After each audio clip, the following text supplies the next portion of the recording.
यहाँ दानियाल के कहने पे इरसा वापसी कमाल साहब के घर पर आ जाएगी। लेकिन आगे क्या होगा इरसा के साथ जब वो घर पहुंचेंगी।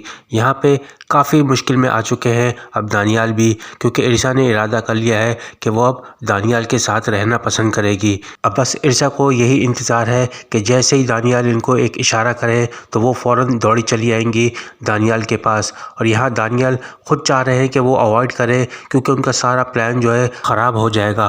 अगर इरसा ने घर छोड़ दिया तो फिर इतना पैसा कहाँ से आएगा, क्योंकि दानियाल के पास खुद इतना पैसा नहीं है। हाँ, दानियाल इरसा को अब बेवकूफ़ बनाएंगे और उनको बोलेंगे फ़ोन करके कि मेरी वालिदा को जो है ब्लड कैंसर हो चुका है और उसके लिए काफ़ी पैसा चाहिए होगा। और यहाँ पे ये अपने हालात के बारे में बताएंगे कि अब उनके पास पैसा अब बचा नहीं है, क्योंकि बिज़नेस में लॉस हो चुका है। और ये बात सुन के इरसा काफ़ी अफसरदा हो जाएंगी, क्योंकि उनको तो सिर्फ प्यार चाहिए, पैसा नहीं चाहिए। और यही वजह है इरसा को कमाल के घर पे भेजने की, ताकि वो कमाल से काफ़ी पैसा बटोर सके। और यहाँ पे फिर जब इनको धोखा मिलेगा तो फिर ये सोच भी नहीं सकते कि इनके साथ क्या हुआ है। और यहाँ एजल ने पहले से प्लानिंग बना के रखी है फरियाल के साथ मिलके कि जब इरसा इस घर में आएगी वापसी तो उनके साथ क्या कुछ होगा। और इरसा जब घर आ जाती है तो यहाँ कमाल साहब को फंसा लिया जाता है। फरियाल इनके पास आती है चाय निकालने के लिए, और चाय वो अपने ऊपर जानबूझ के गिरा लेती हैं। और ये देख के फ़ौरन फिर कमाल साहब इनकी तरफ बढ़ते हैं और हाथ पकड़ लेते हैं। इतने में फिर इरसा आ जाती है घर के अंदर और ये सारा माजरा देख लेती है।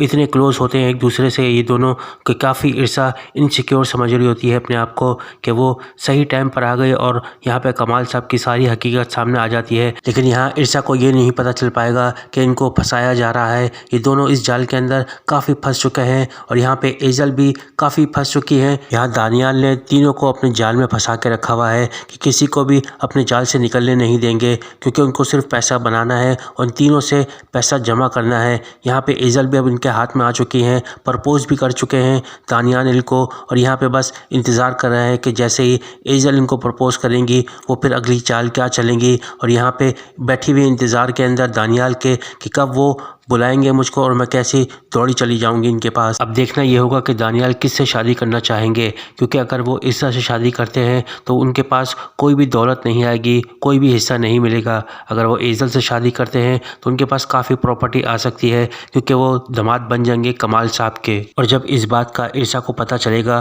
तो वो कभी नहीं चाहेंगी कि एजल की शादी दानियाल से हो। वो सारी हकीकत खोल के सामने रख देंगी कमाल साहब के कि दानियाल जो है इसी से मैं प्यार करती थी, इसने मुझको धोखा दिया था। तो फिर कमाल साहब क्या अपनी बेटी की शादी करेंगे दानियाल के साथ। अब आगे के एपिसोड में क्या कुछ होगा, किसकी शादी होने वाली है कमाल साहब के घर में, क्योंकि कमाल साहब का घर बिल्कुल सज चुका है जैसे कि शादी का घर होता है। लेकिन वो शख्स कौन है जिससे कमाल साहब की बेटी की शादी हो रही है। ऐसी और भी अपडेट आपको मिलती रहेगी, तो प्लीज़ वीडियो लाइक कीजिए, सब्सक्राइब कीजिए और बेल आइकन को प्रेस कीजिए।